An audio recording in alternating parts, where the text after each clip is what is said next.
An abandoned 19th-century mansion houses vengeful spirits from the past, rumors of a deadly love triangle and a dark entity with the worst of intentions. The diabolical banker. In the heart of Decatur County lies the small town of Garden Grove, Idaho, where the Rice family, Norman, Jennifer, and their son, Andrew, have just purchased a 19th-century Victorian mansion. The house had everything they had ever wanted, and the exterior of the mansion was breathtaking with its imposing presence. Built at the turn of the century, the mansion was commissioned by a wealthy businessman and his wife. The town of Garden Grove was thriving, serving as a strategic point for the Chicago, Burlington, and Quincy Railroad.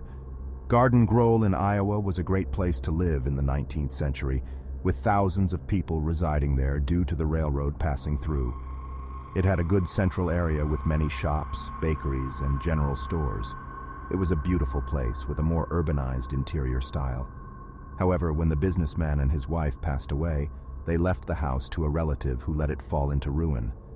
The nephew did not take care of it as he should have, and he didn't want to live there, so he auctioned off everything he could from the house and then sold it. But Jennifer appreciated the beauty of the mansion and had big plans in mind. She felt an instant connection with the house, as if it belonged to her, as if she had known it in some other time. It simply drew her in. But the picturesque mansion hid secrets from the past. Within those walls, there were rumors of unspeakable horror happening there. In the following months, Norman spent most of his time working at a software company in Arizona, over 2,000 kilometers away. This left Jennifer alone to manage much of the work of restoring the old house so their family could move in. Jennifer hired a service provider named Cloud and a few other workers to help her bring her vision of the old Victorian mansion to life.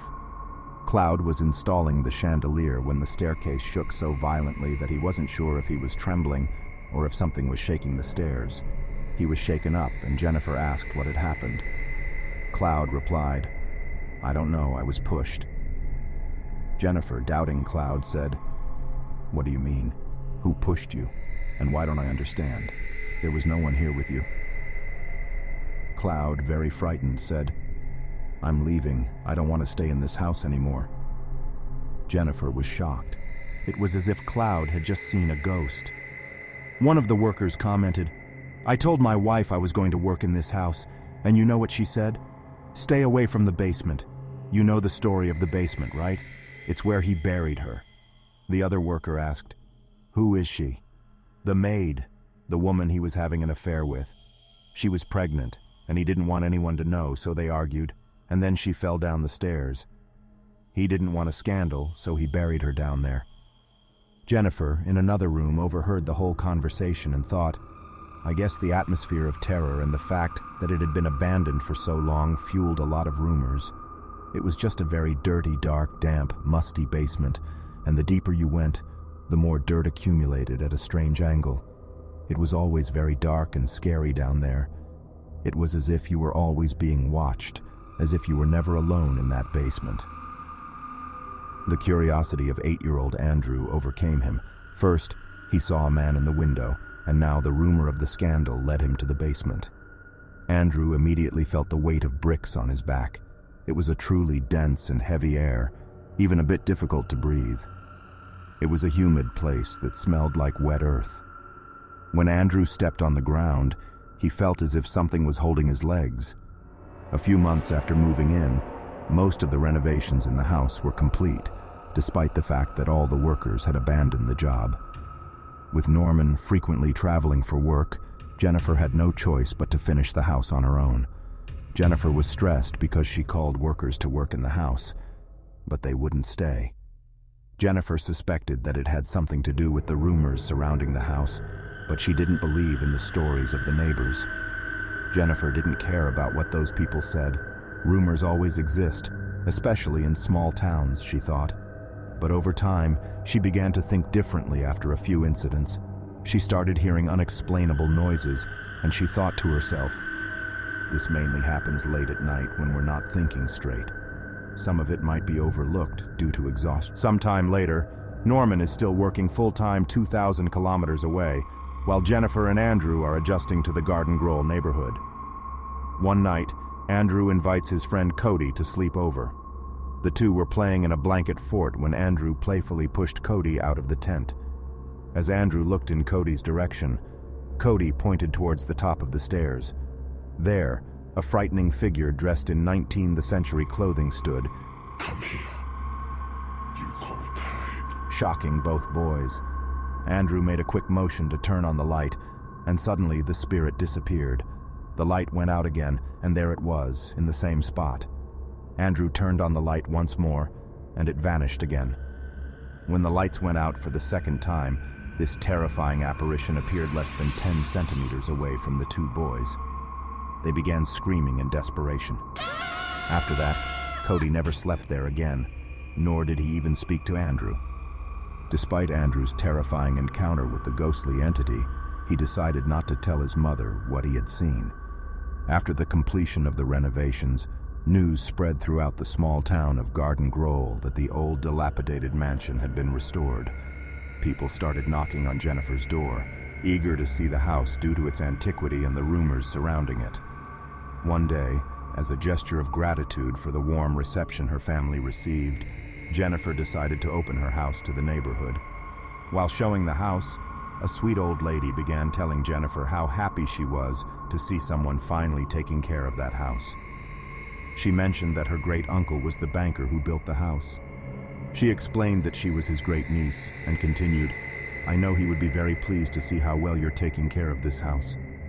She had witnessed over the years how people came and went, buying and selling within a few weeks, leaving the house to deteriorate.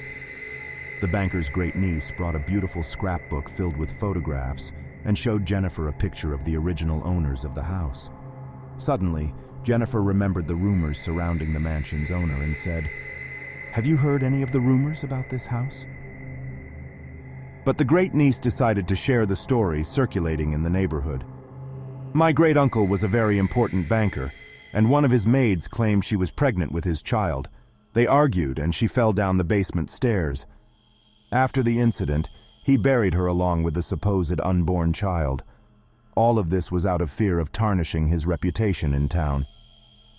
The old lady concluded by saying, "Don't believe everything you hear. Of course, that's not what happened. It's just rumors." Then, Jennifer called her son Andrew over and said, "Come here, my love. This lady was telling me that her great-uncle built this house. Look at what she brought us." She showed him the picture of the banker from the scrapbook. Instantly, the boy realized he had seen the banker before. It was the man who was standing at the window when they arrived at the house and again at the top of the stairs. Andrew turned pale and ran off. Jennifer quickly apologized, saying, "I'm sorry. I don't know what got into him." Even though Andrew was scared and confused, he continued to keep his experiences to himself. That same night, Andrew was playing in his room when he looked up and saw a lady sitting in the rocking chair next to his bed.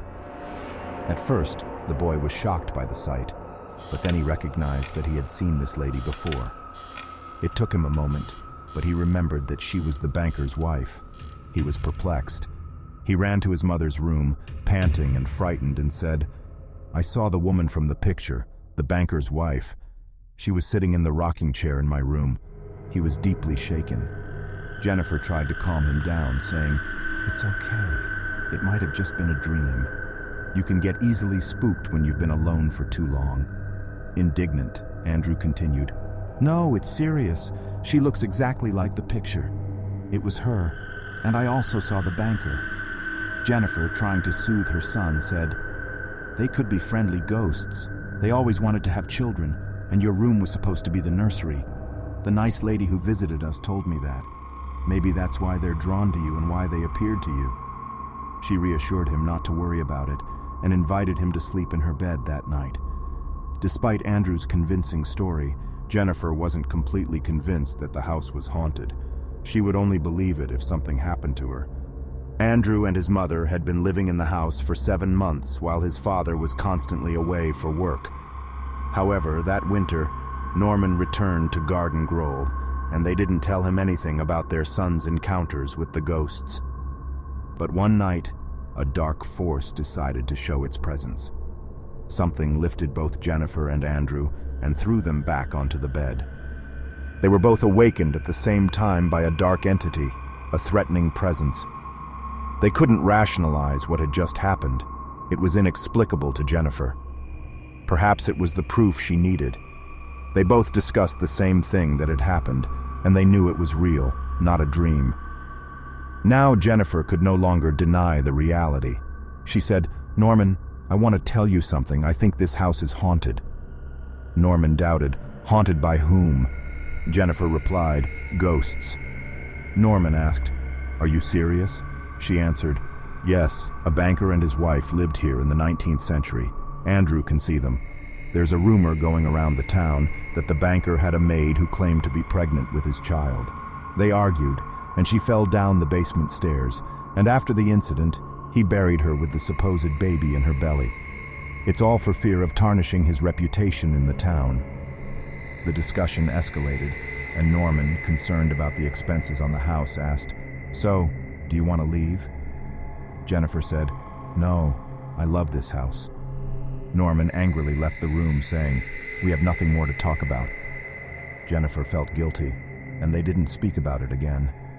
After the incident, Norman started to change.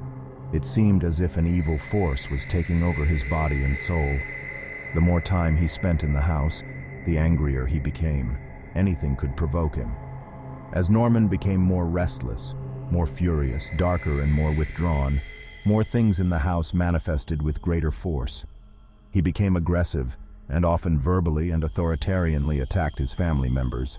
Fortunately, Norman's work required him to travel again for several weeks, and his absence was a relief for Jennifer and Andrew. They knew it wouldn't be another day of yelling and hysterical outbursts. But with or without Norman, little did Jennifer and her son know that they were in great danger. The evil spirit was awakened when they returned from church one Sunday. Andrew's friend always left a message for him on the answering machine for when he arrived. He would listen to the message and return the call to his friend so they could play. Andrew went to use the answering machine, and Jennifer said, "Don't touch it. It's broken. I need to take it for repairs." Andrew, frightened, commented, "But there's a message." Jennifer, surprised, said, "No, there isn't, and it's not even plugged in." The light was on, blinking, indicating that there was a message. Jennifer hesitated for a moment, then pressed play. The answering machine played a demonic voice. Whatever it wasn't human, but when Jennifer increased the volume, they could hear clearly, "Leave, leave." At that moment, Jennifer was truly terrified. She was horrified. From that day on, the house came to life. Things started flying, doors opened, objects were thrown against the walls. The house became uninhabitable. The family didn't know what to do anymore. Jennifer resorted to her last option, the church. Weeks later, a group of parishioners conducted a blessing in the house. Evil immediately drew them down to the basement. They were in the basement, leaning with their Bibles, praying to the Lord, asking him to protect the house so that Norman, Jennifer, and their son Andrew could live and spiritually grow in peace. During the prayers in the basement, terrible things happened. The light would go on and off, terrifying voices screamed, and objects floated. After the blessing, the parishioners left. They didn't talk about their experience. They were visibly disturbed, not wanting to speak about it. The house blessing was now complete, and Jennifer had faith that it would make a difference. A few days passed, and one night Jennifer saw a figure pass through the doorway of her room.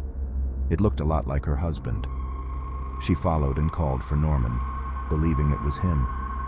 When the figure turned and looked at Jennifer, it had red eyes and a demonic face. This new entity was only just beginning its reign of terror, and it soon set its sights on the weakest member of the family, Andrew. He woke up terrified, and as he looked up, the best way to describe what he saw was a bat-like man, a huge black form. He felt that presence enveloping him. It was strong, and he knew that if he fought back, it would be much worse than just the feeling of being crushed. Andrew couldn't stop screaming, and Jennifer ran as fast as she could. She just wanted to reach her son. That was her first thought. She had to get to Andrew and flee. She just wanted to get out of that house. She hugged Andrew and ran to the car without looking back.